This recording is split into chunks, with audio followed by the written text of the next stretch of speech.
नमस्कार दोस्तों मैं अभी विकी कौशल की छावा नाम की मूवी को देखकर लौट कर आया हूँ। 2.5 घंटे मूवी की टोटल लेंथ है एंड लेट मी टेल दोस्तों, भाई साहब मज़ा आ गया है मूवी को देख करके। मतलब बहुत मज़ा आता है। स्पेशली मूवी का जो स्टार्ट है और जो मूवी का एंड है वो ऑसम था। बीच का जो पोर्शन था उस पर मैं अभी आता हूँ, लेकिन मूवी का जो स्टार्ट जितना ग्रेट हुआ था, बुरहानपुर में विकी कौशल की एंट्री वाला सीन, उस फाइट के दौरान बीजीएम, वो कॉम्बैट सीक्वेंसेस, जय भवानी और हर हर महादेव के नारे, और वो शेर वाला जो सीक्वेंस था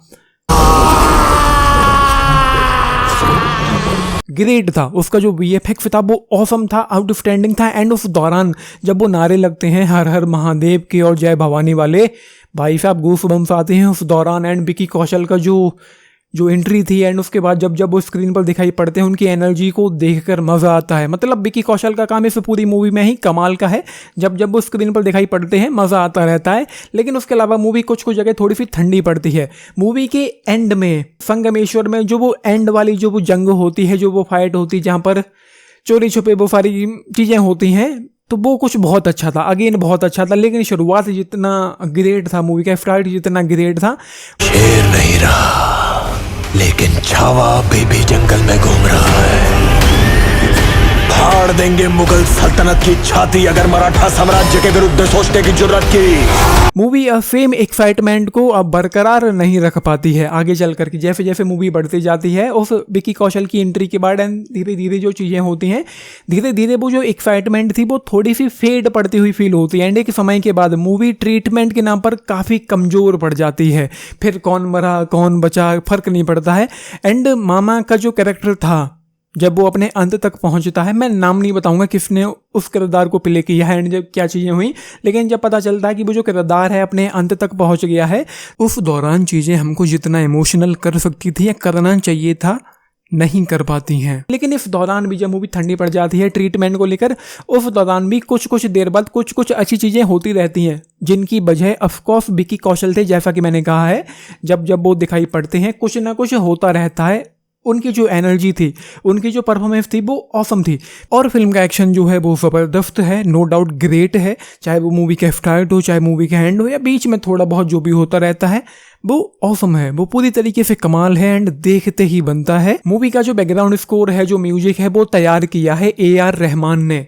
एंड अगर उनका नाम आता है म्यूजिक के तौर पर तो एक्सपेक्टेशंस ग्रेट हो जाती हैं। और उनका BGM फिल्म में कमाल का है, ट्रेलर में भी सुनने को मिलता है। और सॉन्ग्स में जो तूफान गाना है वो ऑलरेडी हिट हो चुका है और मुझे भी बहुत अच्छा लगा था फिल्म में।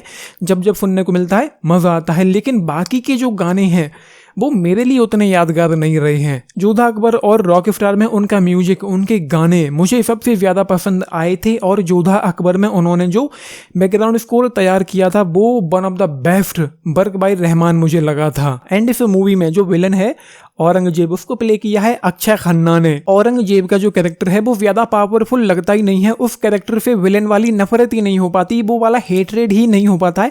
क्लाइमैक्स के पहले तक तो नहीं हो पाता है, कम से कम क्लाइमैक्स में जो संगमेश्वर में जो वो चीज़ें हो जाती हैं एंड देन मूवी अपने क्लाइमैक्स की ओर बढ़ती है, अपने अंत की ओर बढ़ती है, तो वहाँ पर वो चीज़ें ऑफकोर्स होने लगती हैं, नफरत भी होने लगती है। लेकिन उससे पहले तक तो नहीं हो पाती है।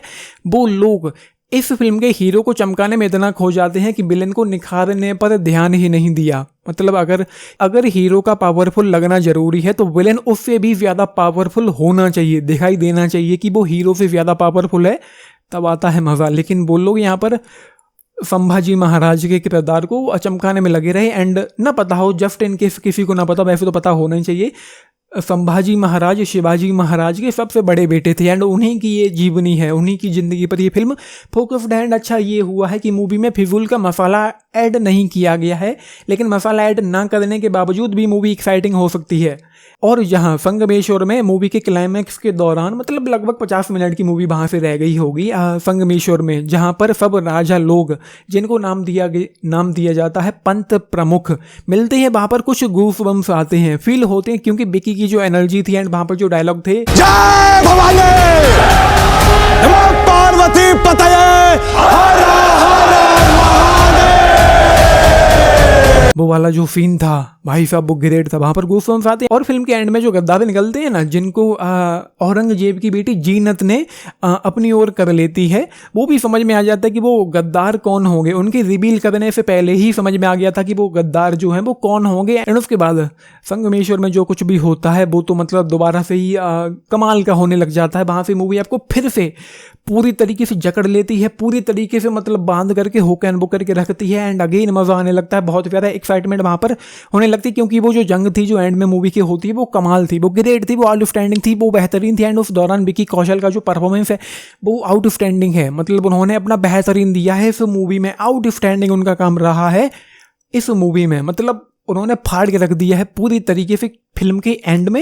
एंड मतलब उनका जो जितना भी है उतने में उन्होंने फाड़ के रखा हुआ है। लेकिन एंड में जब वो गिरफ्तार हो जाते हैं, जो भी चीज़ें होती हैं वहाँ, तो मतलब वो पीक पे पहुंच जाते हैं। उनकी जो परफॉर्मेंस थी वो आउटस्टैंडिंग थी इस पूरी मूवी में। बस जो मुझे कमज़ोर लगा है वो मूवी का बीच वाला जो पोर्शन था, जहाँ पर जो ट्रीटमेंट के नाम पर मूवी काफ़ी डल हो जाती है, बोर नहीं कर पाती लेकिन ठंडी सी पड़ जाती है। लेकिन जब भी वो दिखाई पड़ते रहते हैं तो कुछ ना कुछ करते रहते हैं तो अच्छा लगता है। तो वो चीज़ें इस मूवी में हैं। मतलब थोड़ा सा मुझे डिसअपॉइंटमेंट हुई कि मतलब उस लेवल की नहीं है जितना मैंने ग्रेट सोचा था ट्रेलर को देखने के बाद कि मूवी इतनी ग्रेट होगी, उतनी ग्रेट नहीं है। लेकिन मूवी का स्टार्ट ग्रेट था, मूवी का एंड ग्रेट था, लेकिन बीच वाला जो पोर्शन था वो ओके इस टाइप का था। तो ये है I'll give it a 4 stars, still 4 stars out of 5 इस मूवी के लिए। एंड हाँ, जो लेंथ है वो भी थोड़ी सी कम हो सकती थी। एंड फिल्म में जो परफॉर्मेंसेस हैं, विकी कौशल का काम नो डाउट ग्रेट है, बेहतरीन है, उनका परफॉर्मेंस पीक पे रहा है इस फिल्म में। उनके अलावा आशुतोष राणा हो, विनीत कुमार हो, उनका भी काम बहुत अच्छा रहा है। लेकिन रश्मिका मंदाना और अक्षय खन्ना एज औरंगजेब, उनका काम बस सही रहा है, बहुत ज़्यादा खास नहीं था, उनका रोल बहुत ज़्यादा बड़ा भी नहीं था, लेकिन जैसा भी था जो भी था अच्छा लगा है। एंड दिव्या दत्ता का अगेन उनका काम कम था, लेकिन जितना भी था वो सही था। उनका काम डायलॉग से ज़्यादा एक्सप्रेशंस का था। तो वो है, मतलब परफॉर्मेंसेस लगभग सभी की ही यहाँ पर काफ़ी अच्छी रही हैं। 10 में से अगर आप लोग पूछे, मैं जाऊँगा 8 स्टार्स के साथ इस मूवी के लिए। ज़रूर देखने चाहिए, पूरी फैमिली के साथ जाओ मूवी हॉल में, आपको मज़ा आएगा इस मूवी को देखते हुए। तो ये है, आपने मूवी देखी है, अपने टिप्स जरूर लेके बताना। बाकी लाइक शेयर सब्सक्राइब भी करना चैनल को, वीडियो को। And this is Nitish signing off, thank you.